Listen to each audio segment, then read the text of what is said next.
Assalamualaikum warahmatullahi wabarakatuh dan selamat sejahtera. Baiklah anak-anak, hari ini cikgu akan masuk kepada bab 2 iaitu tajuk yang penting iaitu pembezaan. Seperti yang cikgu dah beritahu, bab 2 ini pembezaan dan bab 3 adalah pengamiran. So bab 2 dan bab 3 ada kaitannya di antara satu sama lain. So anak-anak perlu faham betul-betul tajuk ni.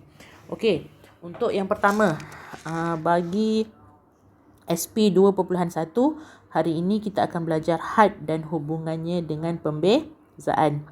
Okey, kalau kita lihat contoh yang pertama ini, okey, had ini adalah satu nilai di dalam pembezaan yang kita perlu cari nilainya dan kita perlu ganti dalam X. Di mana dalam pembezaan kita akan melakukan pembezaan sesuatu terhadap X. So, untuk hari ini kita hanya akan belajar bagaimana untuk mencari pembezaan untuk mencari had. Di mana had ini adalah yang paling asas dalam pembezaan. Okey, kamu perlu tahu bagaimana untuk mencari nilai bagi had. Kerana minggu depan kita akan masuk kepada pembezaan terbitan pertama yang mana kita akan menggunakan had ini. Okey, kita lihat soalan yang pertama ini, contoh yang pertama ini. Buktikan apabila kita melakukan penggantian nilai had X menghampiri kosong, kita akan dapat nilainya sama dengan 3. Bagaimana untuk kita membuktikan? Senang sahaja. Okey, langkah pertama adalah kita mencari atau meringkaskan dulu ungkapan algebra yang diberi. Okey, apabila kita ringkaskan, kita akan dapat, kita faktorkan kerana sini kuasa 2, sini pun ada X kan. So, kita keluarkan X, maka kita akan dapat X tambah 3 per X. So, apabila kita matikan, kita akan dapat X tambah 3. Apa yang dikatakan dengan nilai X menghampiri kosong? Maksudnya, apabila nilai X menghampiri kosong, kita menggantikan nilai kosong itu di dalam X. So, apabila kita gantikan, kita akan dapat nilainya 3.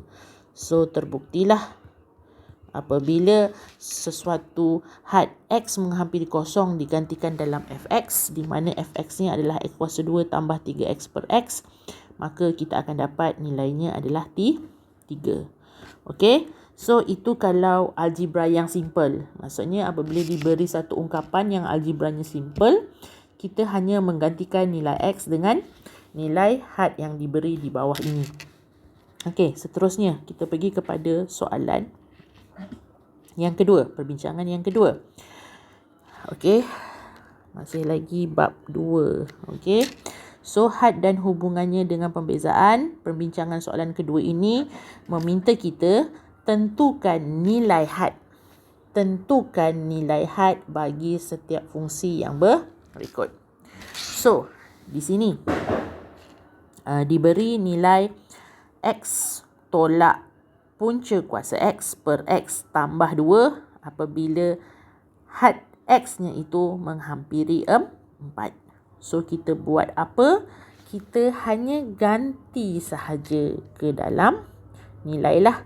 So, apabila X menghampiri 4, maka kita ganti X tolak punca 4 per 4 tambah 2.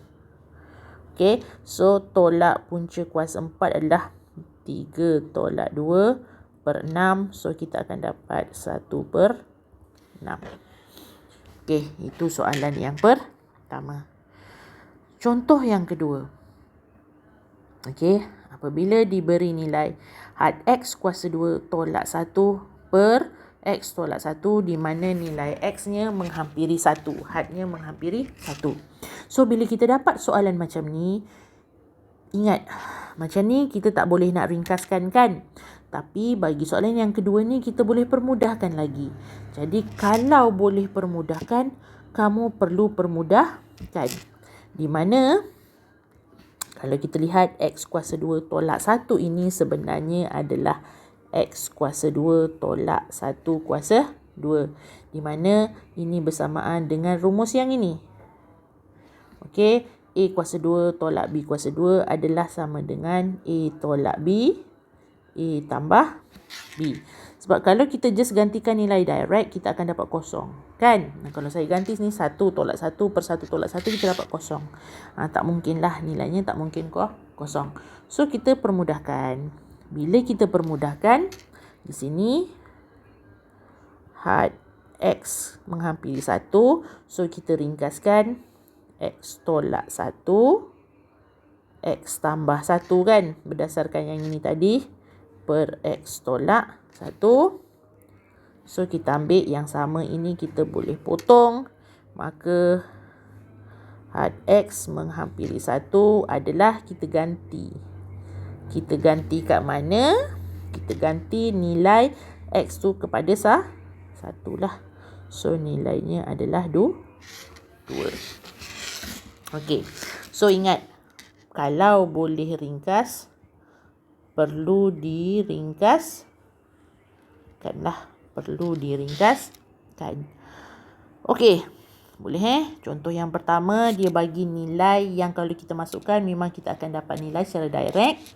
Contoh yang kedua. Contoh yang kedua ini adalah kalau kita ganti, kita akan dapat kosong.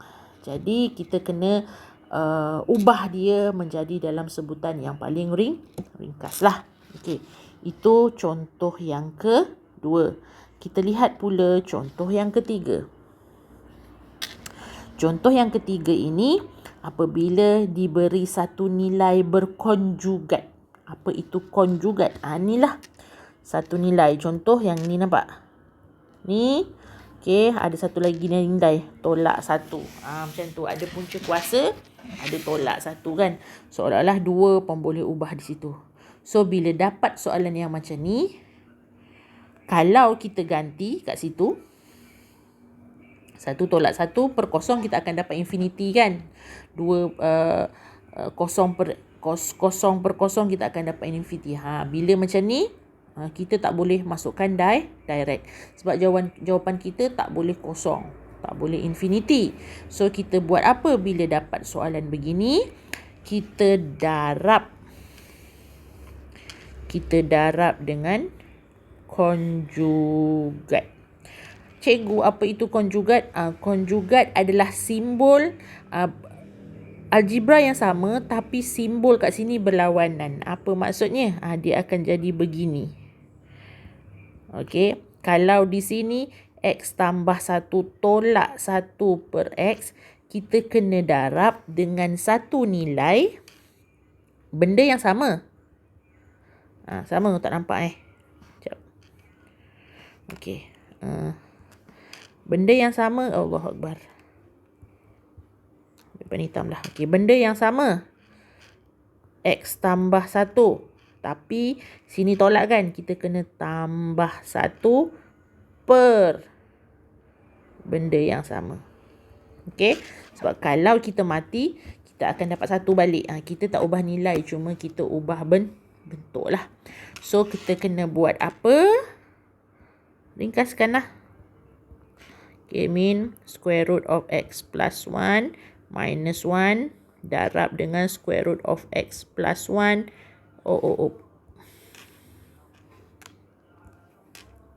plus 1 per X.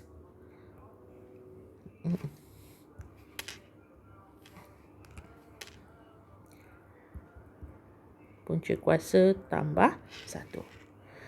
So, kita kena simplify lah. So, simplify punca yang ni.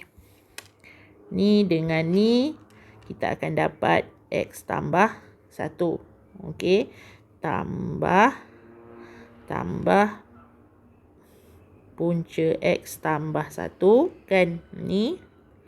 Okey, yang ni pula tolak punca X tambah 1. Tolak 1 per X tambah 1. Ni darab. Okey. So, di situ yang ini tambah dengan tolak habis. So, yang tinggal adalah had X menghampiri kosong, nilainya akan jadi 1 tambah 1 tolak 1 ni juga habis. So X per X, punca X tambah 1 tambah 1. Okay, so kita dapat begitu. Kita dapat gitu kan. Okay, so ni semua darab ni. Ni tak darab. Yang ini darab kan. So yang ini boleh mati, tinggal 1. So had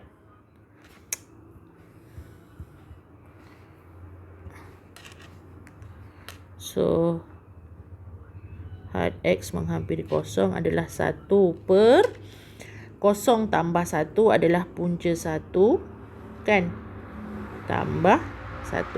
So punca 1 adalah jadi 1 per 2 lah. Okay, bila kita ganti ni kat sini. Okay, so itu jawapan. Dia mesti dapat nilai dalam bentuk nombor. Dia tak boleh kosong atau infinity. Okay, so itu adalah bagaimana untuk kita mencari had dan hubungannya dengan pembezaan. So ada 3 contoh tadi. Contoh direct, contoh yang kita kena permudahkan menggunakan faktoran dan sebagainya. Dan apabila yang ketiga melibatkan punca kuasa, so kita darab dengan konjugat. Okay, so untuk hari ini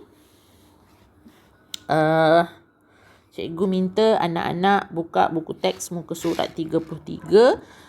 Buat latihan kendiri 2.1. Soalan nombor 1, nombor 2, nombor 3. Banyak sikit lah. Okay. Di mana tengok betul-betul. Ada yang perlu kamu dapat direct. Ada yang perlu kamu permudahkan. Ada perlu kamu kena darab dengan konjugat lah. Bila masa kita darab dengan konjugat, kalau contoh seperti soalan F ini kan, konjugat. Okey, so begitulah. Cikgu nak kamu cuba buat soalan nombor 1 B dan C. Okey. Nombor 2 A, E, okey, F dan I. Nombor 3 cikgu nak kamu buat F dan B. Cukuplah. Itu sahaja. Okey, so kelas untuk 16 hari bulan 2 tahun 2021. Okey anak-anak, so itu sahaja. Cikgu ucapkan terima kasih dan cikgu mohon sangat-sangat anak-anak buat latihan ini dan cuba, insya-Allah ada masa dan ruang kita akan bincangkan bersama-sama. Okey, itu sahaja. Assalamualaikum warahmatullahi wabarakatuh.